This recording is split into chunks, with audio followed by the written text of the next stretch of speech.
Well, we must be getting close now. The sat nav says we're nearly there. Nearly at Yateley. That's a proper historic name in carp fishing, isn't it? Yateley. Think of all the carp and carp anglers that have been through there. Oh, here we are. Yateley. Yeah, over the years, the amount of people that have fished at Yateley and sort of where it all began, really. First 40 I'd ever heard of. Basil, that was from Yateley.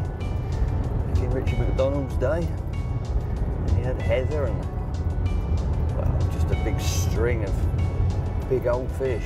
Most of them are passed on now, of course, but there's still some big ones in there. Car Park Lake's got 640s or something in there at the moment. It's nice to be going to a proper slice of history to do this DVD. I'm well looking forward to it. I don't know what time the others are arriving, but hopefully I'll get a chance for a little wander around on my own first. Take it all in.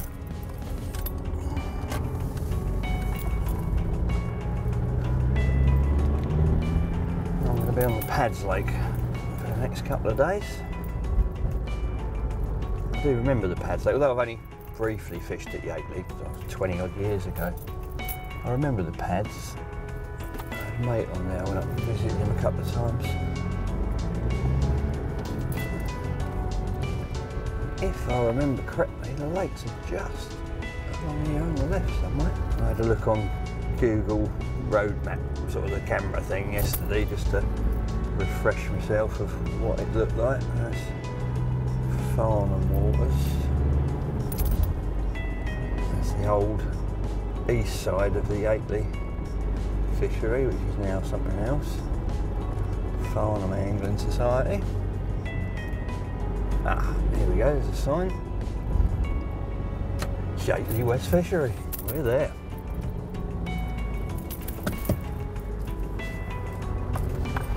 Cheers, mate. Somebody leaving. Oh, it's nice and quiet.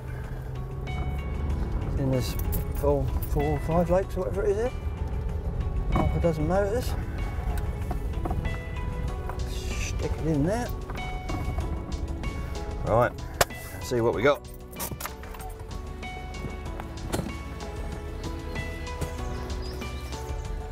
Right, here we are.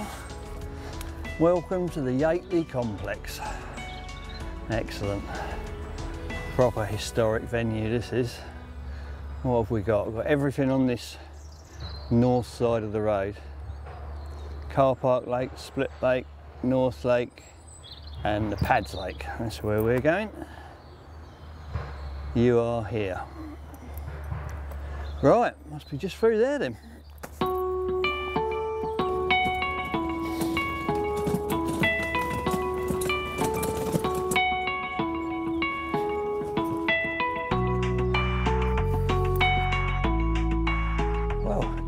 Certainly changed a bit since I was last here. Mind you, that was over 2 decades ago now. It's all grown over nicely, it's well established, looks lovely.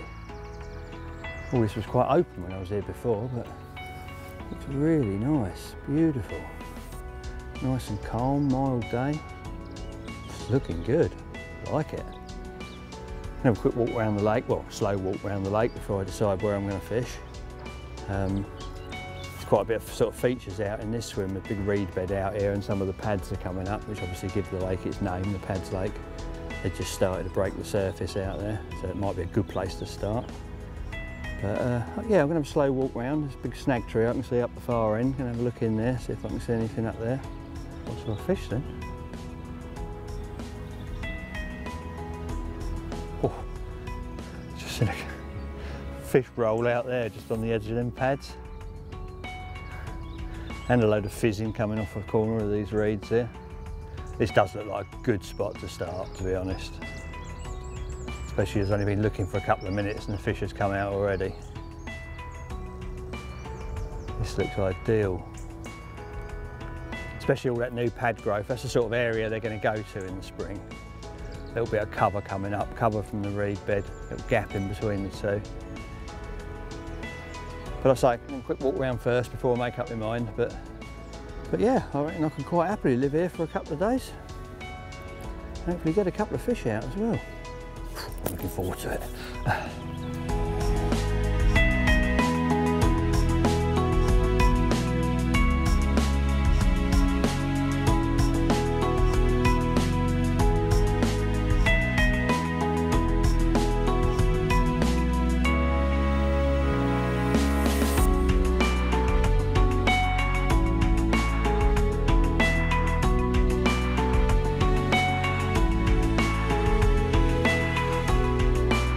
Well, it didn't take long to get the first pull.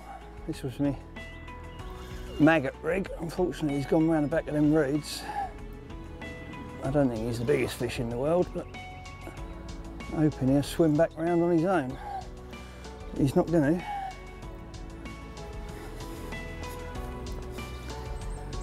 So he's going to have to come through them. I think he may even be a little tench. That's the problem with using maggots. These little fellas love them.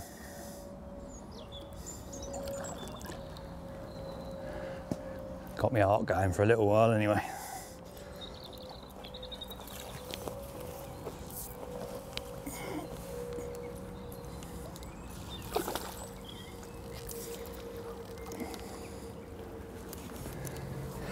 There we go. First fish in the net, not exactly what we had in mind, but he's a nice one. There he is. Little maggot muncher.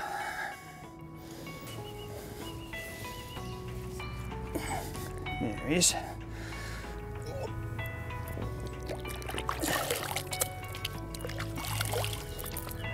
We'll see how many of them we catch to gauge how long the maggots actually last. Otherwise it might be back to boilies. We'll persevere for a while. Okay, this is the TF Gear spodding glove, which is an absolutely essential bit of kit when you're casting heavy spods and sproms against a braided main line. You know, anyone that's done a bit of spodding, if you've tried it without, you'll know the potential for cutting your finger is very large. This is the original sample one that I've been using for probably best part of a year now, and as you can see, still all intact in one piece. The finger section on here is very soft, and you can still feel the line through it, which is important. If you get spodding gloves that are too stiff and you can't feel the line, you lose control on the cast, but you get a total feel of the braid through there. And it's very hard wearing. Like I say, I've been using that for a year and it's not even started to wear out yet. Across the pad here, you've got a soft touch, very grippy section. So even if you're using sort of wet, sloppy mixes, get it all over the reel handles, rod handle, you're not going to lose any contact with the rod. It's never sliding out of there. It grips really well. Supple, just very, very comfortable. You hardly know you're wearing it, to be honest. And it's got this Velcro wrist strap, which keeps it, whatever size your wrist is, keeps it nice and firm and in place. And like I say, really pretty essential bit of kit if you're spodding. Save you damaging your fingers, cutting your fingers, and you can get that extra sort of torque against your finger with the braid, so it'll actually add distance to your spodding. Okay, sunglasses, an item that I'd never ever consider going fishing without, and nor should anybody really, apart from the obvious protection from like UV, from sun bouncing off the water and that, polarised for spotting fish through the water. Like I say, I think an essential item of kit really. These ones are for brighter conditions, you know, when you've got a nice sunny day, you've got the light bouncing off the water, you'll be able to see right through, penetrate all the glare with these. They're a new design, it wraps right round, so it cuts out quite a lot of the time. You get light bouncing in from the sides, which obviously interferes with your vision through the water. But this wraps right round and eliminates all light from all angles. Like I say, these ones are for bright conditions, and for lower levels, like now, sort of in the evening, I've got these lenses, which are the amber lenses, and you'll find a big difference between the two. As soon as the light levels drop, this amber lens actually drags in a lot more light into the picture and gives you a better vision through the water. So I wouldn't ever consider going fishing without them, and I usually have at least a couple of pairs with me. And they also come in a nice little hard case, so the pair you're not using stays nice and protected. Right, well, I just wandered along the bank and decided to try a zig. although the lake's only quite shallow, I thought I'd give it a go. It's only about 5 foot deep, so I'll put a 2.5 foot zig on. It's been out about 2 minutes and it's ripped off, so maybe we found ourselves a new little method there. I just walked back to my swim to grab my sounder box and heard the alarm go, only just over the racket that's going on next door. I don't know what they're doing over there, but this could open up a whole world of opportunities, getting one on the zig. I just spoke to my mate who runs the lakes and he said nobody ever zig fishes over here. So as soon as he said that, I thought, well, it's got to be worth a try. And like I say, literally a couple of minutes and I've had a bite. So hopefully the start of things to come. Might all 3 of them be on zigs in a minute. The sun's starting to poke out a bit now as well. Might bring even more up in the water. It is incredibly mild really today, seeing as it's only the end of March. It's no wonder really that the zigs are working.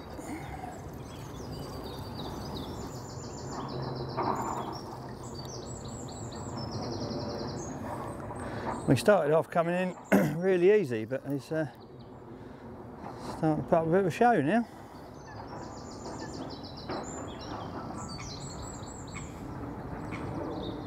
It's always a little bit more nerve-wracking playing them on a little tiny hook and a long hook length. Probably playing it a lot more gently than I normally would.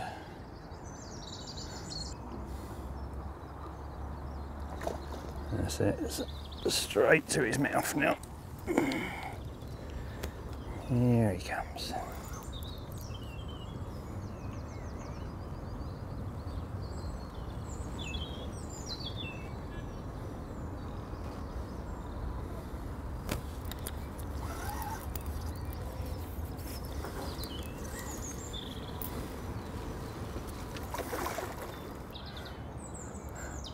My first ever Yateley carp, getting closer and closer.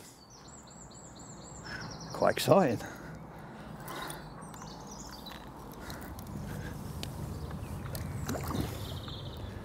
Quite want to give up just yet.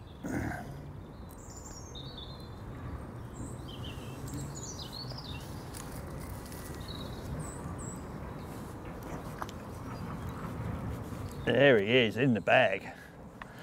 Aha! Excellent. That's a nice one as well. Oh, I'm well happy with that. Well happy. Especially on trying a new method for the lake. Like I say, Martin said it doesn't very often get used at all, if ever. Oh, first of many then, hopefully.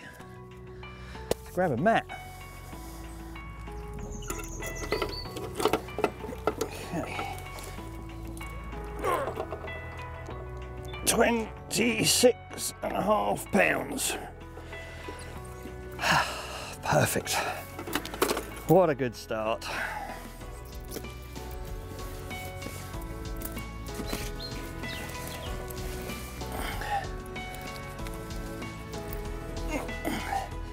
And there he is.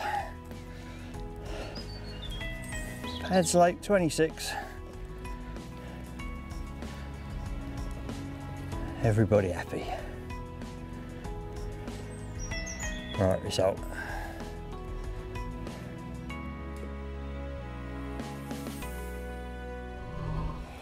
Right, this is the new TF Gear BOILIE air dry bag. As you can see by the shape of it, it's a freestanding bag, so it's easy to work off the ground with. You know, you just put it down, unzip it and catapult straight out of it. It won't all collapse and pour your bait all over the floor. Couple of points with it. It's mesh all the way around. So obviously if you hang this up, hang it in a tree or whatever, you're going to get a good flow of air. It's going to keep your bait nice and dry. The mesh is the thing I like about this. A lot of them are soft mesh and they tend to stink and they take on the stains of your bait, and they're hard to clean out, whereas this is a rubberized mesh. So A, it doesn't take on as much of the smell and the taint and the stain like a soft bag would, and also it's very, very easy to clean. Just get a little bit of hot soapy water, wash it down, and it's good as new. Nice little bit of kit, keep your bait in top condition on long sessions. Okay, there's another little bit on this Juggernaut barrow I want to show you. And that's the underbarrow bag. These are brilliant, absolutely brilliant. They just add so much storage to the barrow itself. I mean, the barrow's big and can take plenty of kit, but you can store a lot of your heavy stuff down here, and it gives it a low centre of gravity, which helps keep it very stable. I tend to store stuff in there like food and extra stuff, extra gas, stuff that I'm not actually going to need from the get-go when I turn up at the lake, stuff I might need later on in the evening. Store it all in there, out of the way. Doesn't take up any extra room on the barrow. It is removable. It's made specifically, this one, for the Juggernaut barrow, so you can take it out if need be. Personally, once it's empty, I leave it in there and it just folds up nicely when you fold your barrow up. So once I've fitted it, I just forget about it. But it's ideal for, like I say, that extra bit of storage, and keeps a lot of weight down on the bottom of the barrow. Just helps the traction and that. And I say, perfect way to stash away stuff that you're not going to need straight away. Right, this is the universal front and side barrow bag. As the name suggests, universal, fits onto most barrows, front and side. What I use this for, as opposed to an underbarrow bag where I store stuff away for later on in the day, in here I've got items that I know I'm going to want while I'm walking around the lake. As soon as I get into the swim, bottle of water for a drink, my rigs pouch with my baiting needles and hook link materials and spare hooks, etc. Pop-ups, catapults, spare leaders, all the sort of stuff that you think you're going to need as soon as you turn up at the lake. Rather than having to half unpack all your kit, just walk round to the front or side of the barrow and it's all there, easy to hand. And as I said earlier, it's universal, and that happens by this little ingenious section which has got various different pouch sizes. So whatever your span from here to here is, you just pop the bag straight on like so. Couldn't be easier. And because it removes so easy as well, obviously you can leave that to the last minute when you're loading up, and even loading up from home, put your last minute bits and pieces in there, get all set up at the car, pop the bag on, good to go.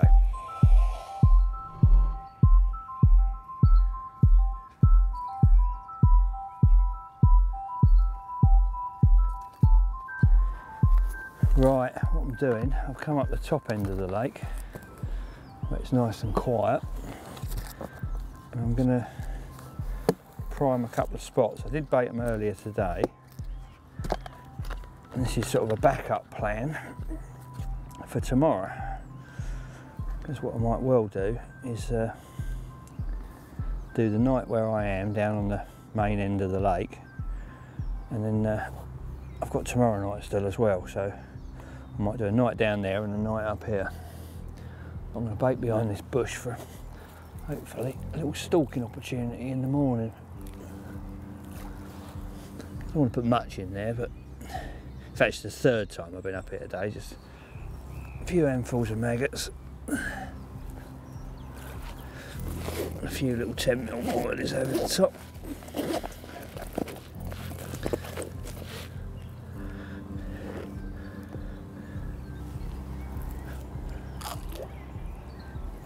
The good thing about this is they're going to get this as free bait, as in there's no lines in the water, there's no rigs there.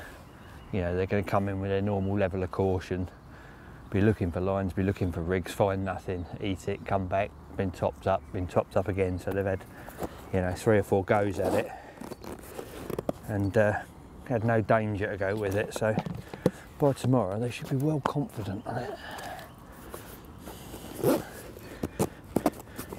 Shoot round the other side there and do 2 more spots, we'll be all sorted.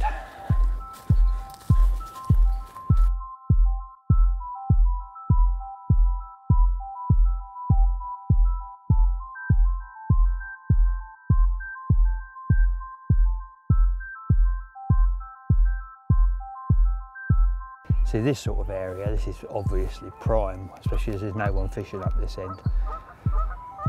I mean, falling snags like that, there has to be carp in there. There's a couple of little tiny swims on the far side there, and I can fish one across to the tree I've just baited and one just off the end of these snags. So I'm going to walk round there and trickle a little bit of bait in.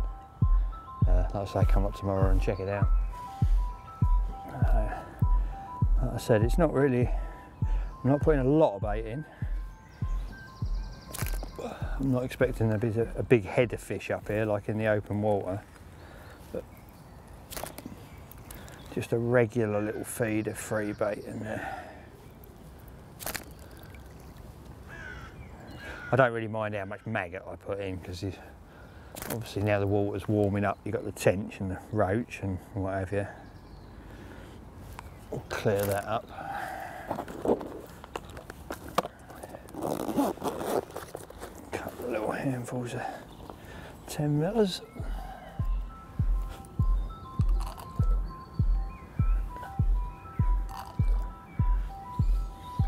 And hopefully they've been finding that throughout the day, otherwise there's a great big pile of uneaten bait there, but that's just the gamble you take. I can't imagine for 1 minute there's not a few fish in this bay.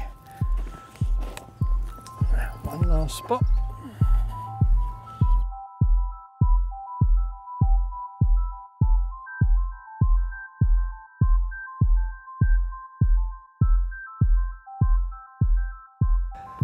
So this is probably where I'll end up fishing from. I'll probably have a little stalk round under the bush to start with.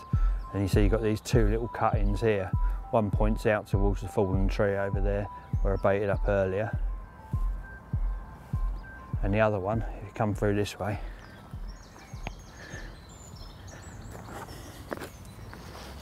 you can see it's just a little tiny flick down here to the left, to where I've just this moment baited up with the maggots and 10 millers off the end of that little snag tree. So from here I can sit at the back of the swim and have one rod in each side and fish both of them perfectly. Put a few off the front of that tree. Over there.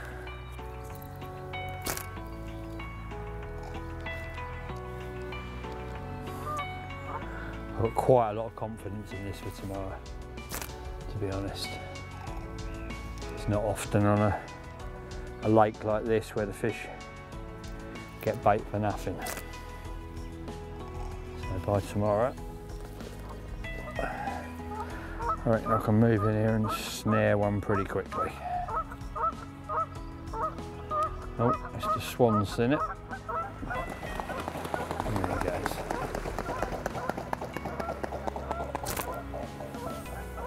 Perfect.